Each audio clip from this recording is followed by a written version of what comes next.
what changes in the world now that Brexit has said we're not a part of the EU? How does that tangibly impact every other relationship with other countries? So first of all, in some ways it's difficult because Brexit was never a destination, it was a start. I mean, that sounds trite, but what I mean is some people say, well, what do we get now? You know, where's your Brexit dividend? Then we want to see it. Well, it doesn't really operate like that. It's about democratic accountability. So it's more that you've removed the layer of decision making that was not accountable to the British electorate. So that's why it was important. So you don't immediately see gains. In fact, if anything, it's quite disruptive initially.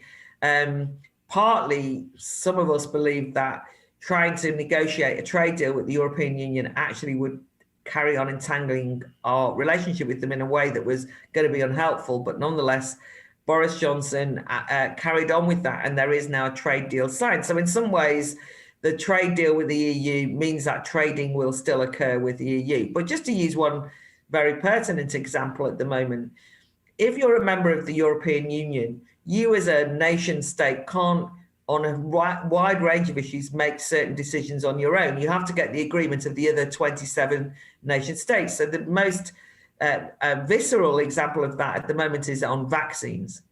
You know, the COVID vaccine situation is such that the numbers of vaccines being administered in the European Union amongst the member states is very, very low at the present time, largely because no individual countries could sign their own trade agreements in relation to the vaccines. Yeah, they couldn't say we'll buy this many vaccines because it was said, no, everyone's got to do it at the same time, start at the same time.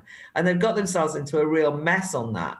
Whereas the UK is actually on that issue well ahead in relation to vaccines, and has actually been able to make its own decisions about who it did trade with in relation to vaccinations. But there's a whole range of other things. A point you'll be familiar with will be something like the precautionary principle, which has been used in many ways to thwart the development of, for example, GM crops in the UK. If you wanted them, right? If the British population wanted them, you couldn't have them. It didn't matter because the EU wouldn't let you. So for people that aren't aware, this is a big deal because it basically sets up your framework for how your regulations are created and how new innovations can enter the market. And so if you want to have an innovative society, you need to be able to take some risks. But the precautionary principle says you have to prove that this does no harm if there's a chance that it could have a substantial impact on things. Well, it's next to impossible to prove a negative. And so what you do is you then have a cabal of people that are getting put in charge inside of a black box, and they say, this is okay and that's not okay. And when you ask them why, they say, precautionary principle. And so decisions become entirely made up of politics instead of saying, can we have a standard that we can meet? And use that as the single gauge of rail so we can work together. Exactly, and the rules-based system deployed by the European Union, which represents all of its member states, is a kind of iron fist. It becomes like an international law. You're not allowed to break it if you're a member of the European Union. They say, and by the way, when I say they, I mean this really is unelected technocrats in closed rooms making decisions about the standards which are then basically dictated to the member states, the nations that are members of the European Union. And that's because the EU is essentially a bureaucracy. It's saying like, we're going to put in weights and measures, and we need people to make sure all the weights and measures add up. So we don't go elect them. You install them the same way you do for somebody for the USDA, or they apply for a job. And so it's just an ocean of bureaucrats. Yes, and it's got a court of justice which is draconian in its implementation, and it's making you pay. I mean, the kind of fines it levels at nation states that break any of its rules, and so on and so forth. So it really is a very tight and prescriptive set of rules and organizations. So there's one elected part of it, which is the European Parliament, which I was part of. But the European Parliament, ironically, cannot initiate legislation. It acts, if you want, as the House of Lords does.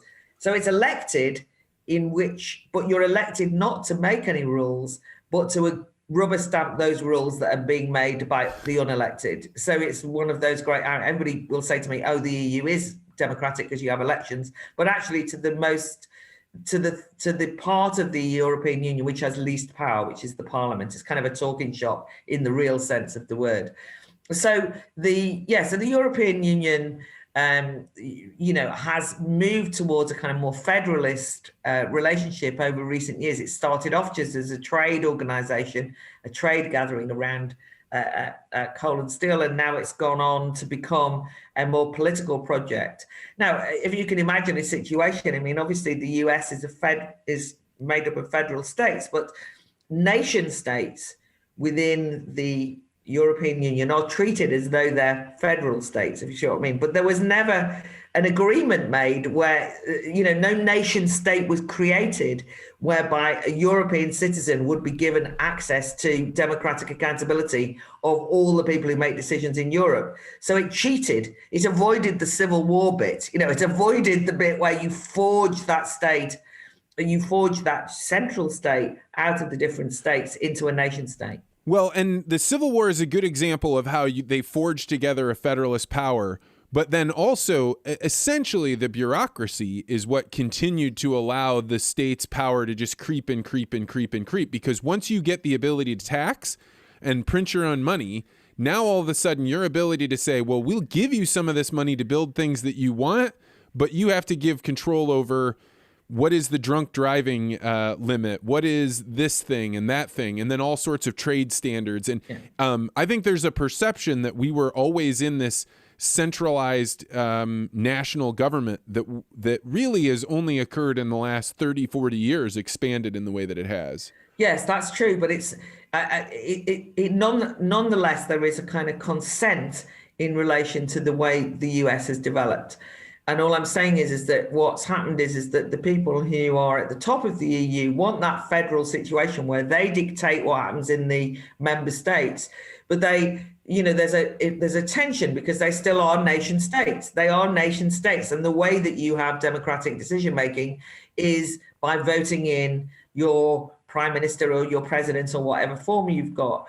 But, you'll see that at the moment, there's a massive row going on about what's happening in Poland and Hungary in particular in this instance, because the EU is saying your member states, you're doing things that go against our rule book. And they say, but we were elected on the basis of doing these things at home by our own by our electorate. We're accountable to them, not you. And then they say, well, if you don't do what we tell you from on high and ignore what you promised your electorate, we will fine you or kick you out or punish you in some way.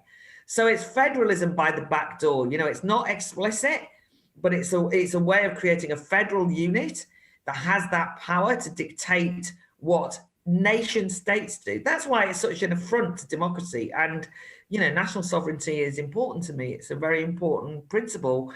And so that's one of the reasons I voted to leave. So that's the kind of things that are at stake and that were being discussed all the way along. The other thing you say about currency, the UK were never part of the Eurozone, but the EU does have its currency. You didn't have to join the Eurozone to be part of the EU. And so the UK didn't join the Eurozone. But I can tell you now that control of currency has been used to impose the most awful, punitive economic stipulations on places like Greece and Spain and Portugal, particularly those countries, because the European Bank absolutely rules the roost and tells people, and involves itself in politics, says, well, it doesn't matter what budget you decided, we'll tell you what budget you live by. This is to a country, remember. These are countries. They aren't just, they are countries in their own right, but they're treated like naughty children. You have this feeling of sovereignty, and because you kept your currency, you guys had a chance to leave in a different way.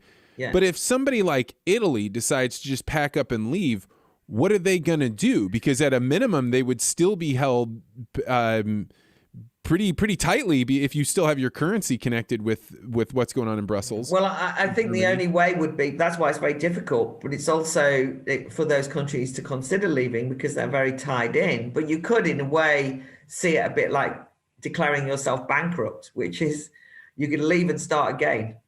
I mean, that's what they'd have to do. I mean, maybe that's where the crypto future goes. Maybe if you have a sovereignty movement. And people are saying that. Just quickly to add that, a lot of people were so shocked at the way the EU treated Greece in particular during the recession and what was called the Eurozone crisis, that a lot of people in the UK, even though they weren't part of the Eurozone, as an act of solidarity, could just see that the EU apparatchiks were just bullies, and that this was something that, to emphasize, when the UK decided to leave the EU, it wasn't a little Englander feeling. It was a sense of what was just and right. And a lot of it actually was in solidarity with what had happened in different European countries. It wasn't just an attempt at saying, we don't want anything to do with any of these countries. It was not wanting to have anything to do with the EU as an institution, not European countries per se. Well, this brings up an interesting parallel, which is, what was the news saying? Like, how did a narrative of we're doing this in solidarity of Greece come about among the people if the establishment wanted to stay in the EU? Because in the US, it appears that when the establishment wants something, it's the same thing as what the media wants. Yeah, I mean, that's effectively the alternative narrative was thrown up in some ways simply by the question of the referendum.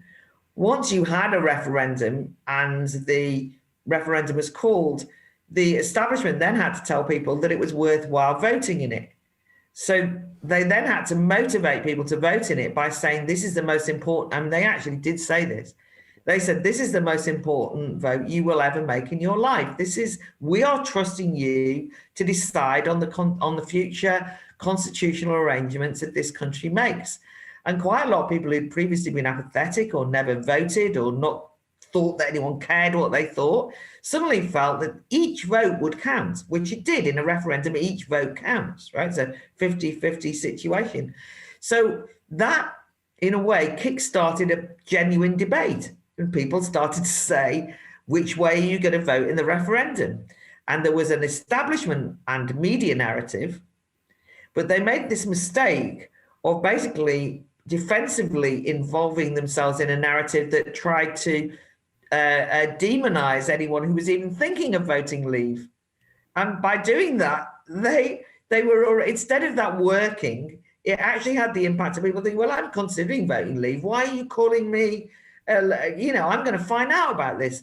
So there was a lot of self-education. So for a period in the build-up to the referendum, something which the media themselves never reflect, everywhere you went, you go to the hairdresser, you go to the shop, you go to take the kids to school, you'd be in the pub, everyone was talking about, what are you going to do in the EU referendum?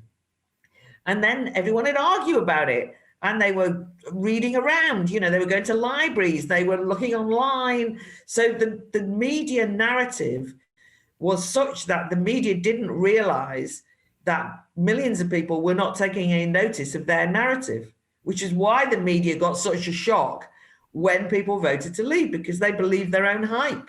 They thought the only people who were going to vote leave were a sort of hardcore bunch of lunatics who didn't understand anything, right? And then they lost. They were outraged. How could that have happened? Because they didn't actually listen to the country. They didn't reflect the country. And they actually, in some ways, helped create an alternative narrative, which was, let's find out for ourselves. And that was very positive for democracy. Thanks for checking out this podcast short. If you like this interview, make sure you hit the like and subscribe button and hit that bell so you always get notified about this podcast. And if you're really interested in conversations like this, you may want to consider joining the Articulate Ventures Network. To find out more, go to network.articulate.ventures.